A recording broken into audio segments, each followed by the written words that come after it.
बिस्मिल्लाहिर्रहमानिर्रहीम। अस्सलाम वालेकुम नाज़रीन, मैं हूं कंबर ज़ैदी। यूट्यूब पे आप मेरा वीलॉग देख रहे हैं। नूर मुकद्दम केस में कुछ मज़ीद इनकशाफात सामने आए हैं, आपके सामने रखूंगा इस वीलॉग में। ज़ाहिर जाफ़र के घर के नौकर ने क्या पुलिस को बयान दिया, उसका क्या इंटरव्यू है, वो भी तमाम इस वीलॉग में आपको दिखाऊंगा कि जो इन्फॉर्मेशन उसकी जानिब से शेयर की गई है, उस टाइम घर में कौन मौजूद था, किस तरह से कत्ल किया गया, क्या कुछ हो रहा था। इसके साथ जो आईजी इस्लामाबाद है, उनकी सरबराही में जो इन्वेस्टिगेशन टीम है, पुलिस की जानिब से एक बयान आया है जो कि पब्लिक किया गया है, वो भी आपको इस व्लॉग में बताएंगे। व्लॉग का सबसे पहले आगाज़ करते हैं जो इन्वेस्टिगेशन है उसके हवाले से। आईजी की सरबराही में काजी जमीलुर रहमान साहब, एसएसपी इन्वेस्टिगेशन, साथ DIG operation, ASP Kausar investigation team, इनकी एक मीटिंग हुई है और इस मीटिंग के बाद डिटेल ब्रीफिंग दी गई आईजी जमीलुर रहमान साहब को इस मामले पर, क्योंकि इस मामले को शेख रशीद और शीरी मजारी जो कि ह्यूमन राइट्स और इंटीरियर के मिनिस्टर हैं, इन्होंने अलग अलग से बुलाकर आईजी को कहा है कि इस मामले की तह तक जाने और करार वाकई सजा दी जानी चाहिए, क्योंकि वजीर आजम का ये हुक्म है और वजीर आजम इसको खुद मॉनिटर भी करेंगे।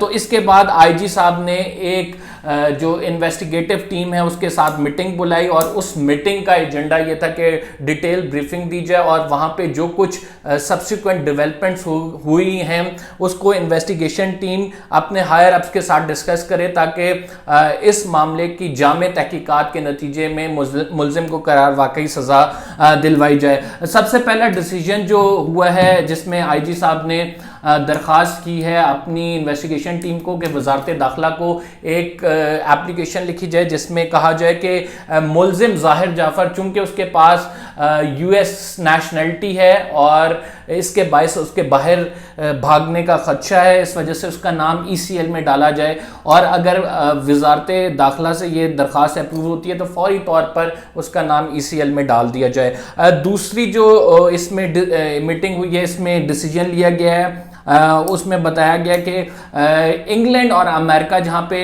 ज़ाहिर जाफ़र ज़्यादा जाता था, अमेरिका की शहरियत भी है और इंग्लैंड में फैमिली बिजनेस के हवाले से काफ़ी मीटिंग्स होती थी, तो इंग्लैंड और अमेरिका की पुलिस से उसका क्रिमिनल रिकॉर्ड मंगाया गया है कि उसकी हिस्ट्री देखी जाए कि आया कि वो पहले भी इस तरह के क्राइम्स में मुलव्वस रहा है या नहीं, या वहाँ के ममालिक में इसकी रेपुटेशन कैसी रही है। तीसरा एविडेंस की फ्रॉन्जिक का कहा गया है। वो एविडेंस में क्या कुछ शामिल है, उनके नौकर की जानिब से जो बयान दिया गया है वो मैं आपको आगे चल के इस वीडियो में बताता हूँ, वो बड़ा इंपॉर्टेंट है और जिस तरह से उसने बताया कि मारा गया है। तो एविडेंस वहाँ से जो रिकवर हुए, एक तेज़ धार आला रिकवर हुआ है, एक पिस्टल रिकवर हुई है जिसमें गोलियां फंसी हुई थी।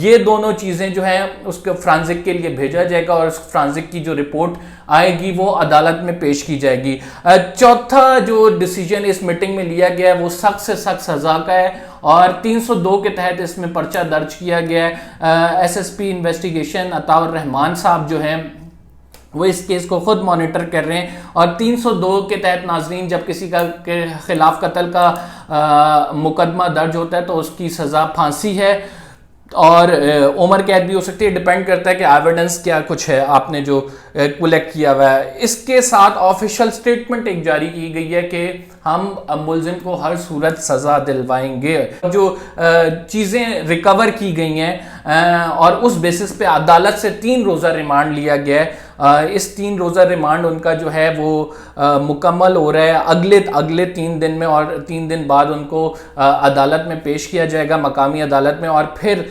जज ये देखेगा कि आया इन्वेस्टिगेशन मुकम्मल हुई है या नहीं, इनको मज़ीद रिमांड दिया जाना चाहिए या फिर नहीं दिया जाना चाहिए। ज़्यादा एक्सपेक्टेड यही है, जिस तरह उस्मान मिर्ज़ा केस में रिमांड को जो है वो मज़ीद बढ़ाया गया ताकि इन्वेस्टिगेशन सही तरह से हो सके, उसे लित्तर लगा के ये पूछा जा सके कि आया ये क्यों किया है। इस तमाम मामले में ये बात भी सामने आई है।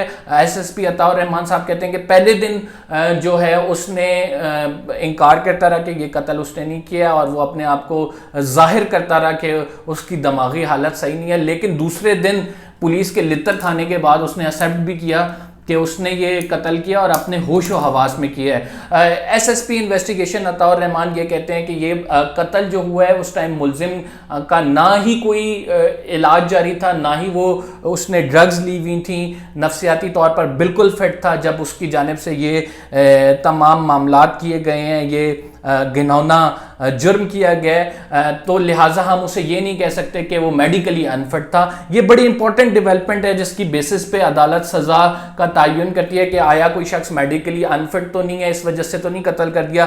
तो लिहाजा पुलिस ने ये क्लियर कर दिया कि कोई दिमागी इलाज नहीं चल रहा था उसका और वो बिल्कुल अपने होशो हवास में था जब उसने गला काटा है उस लड़की का।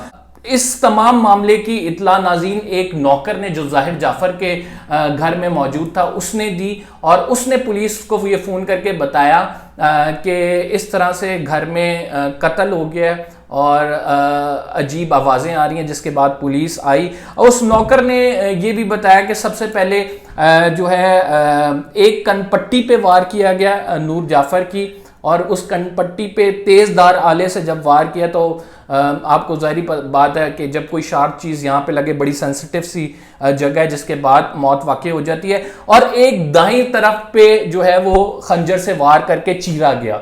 तो ये नूर मुकद्दम के साथ हुआ है। इसके बाद उसने उसी जो तेजधार आले से नूर मुकद्दम का गला काटा है और गला काट के 4 मीटर की दूरी पर लाश से रख दिया। धड़ मौजूद था और उसके साथ जो है सर पड़ा था। ये तमाम जो है इंटरव्यू और मालूमात और बयान दिया गया है उनके एक नौकर की जानिब से जो घर का काम करने वाला है जाहिर जाफर के, उसने दिया। लेकिन बड़ा अफसोस की बात यह है कि उस टाइम ना घर के किसी नौकर की और ना ही गार्ड की जरूरत हुई कि उसको रोके और इसको पकड़े। जाफर के पेरेंट्स की जानिब से भी पुलिस को नहीं बुलाया गया बल्कि थेरापिस्ट टीम को बुलाया गया जिनमें से एक शख्स बेचारा जख्मी भी है। इस वाक़े पे सफ़ीरों की एक तंजीम है जिसमें 100 से ज़ायद सफ़ीर शामिल हैं। उन्होंने मुतालबा किया है कि मुलजिम को किसी तौर भी बाहर भागने ना दिया जाए क्योंकि मुलजिम के पास दोहरी शरीयत है। लिहाजा इसी मामले को देखते हुए ECL में उनका नाम डालने की पुलिस ने दरखास्त की है। आयरिश टाइम न्यूज़पेपर है जिसमें जैक पावर की जानिब से एक स्टोरी की गई है और उसने नूर मुकद्दम को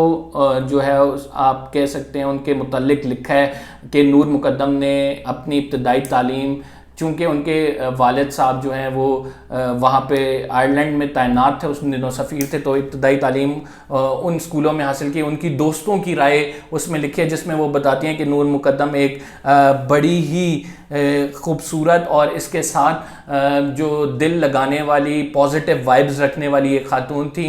कभी किसी का दिल नहीं तोड़ा, हमेशा अच्छा सलूक बरता उन्होंने अपनी दोस्तों के साथ। और ये तमाम वाक़या उनके लिए बहुत अफसोसनाक है जो कुछ हुआ और उन्होंने भी मुतालबा किया कि मुलजिम को करार वाकई सज़ा दी जाए। यानी इंटरनेशनल न्यूज़पेपर में भी इस वाक़े को हाईलाइट किया गया है। बहुत बदनामी भी है एक तरह से हमारी कि किस तरह से हमारे माशरे में जुर्म बढ़ता जा रहा है और जो मुलजिम हैं वो पे दर पे वाक़यात ऐसे कर रहे हैं। नाज़रीन, इसमें एक चीज़ बहुत ज़रूरी है जो मैं आपके सामने हाईलाइट करूँगा।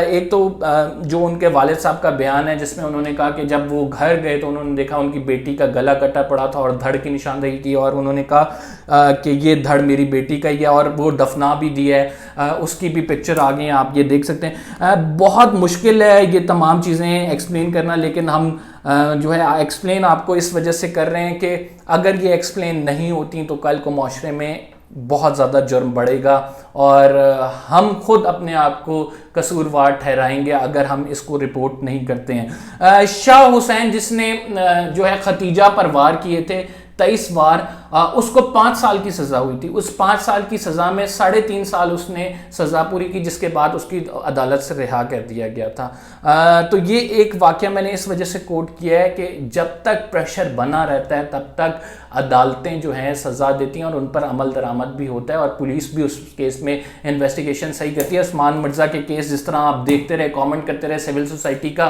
प्रेशर बना रहा तो हमने देखा कि पुलिस भी परफॉर्म करती नजर आई और अदालतें भी उसके खिलाफ जो है फैसले देती नजर आई। तो लिहाजा नूर मुकद्दम के केस की भी इस तरह रिपोर्टिंग जारी रहेगी जब तक मुलजिम को करार वाकई सजा नहीं दी जाती। ये वो तमाम मालूमात थी जो मैंने आपके साथ शेयर करनी थी। फिलहाल के लिए इतना ही। कोई नई मालूमात मेरे पास आती हैं तो मैं आपके साथ जरूर शेयर करूंगा। मेरे चैनल को सब्सक्राइब करें, बेल का आइकन जरूर दबाएं। अल्लाह हाफ़िज़।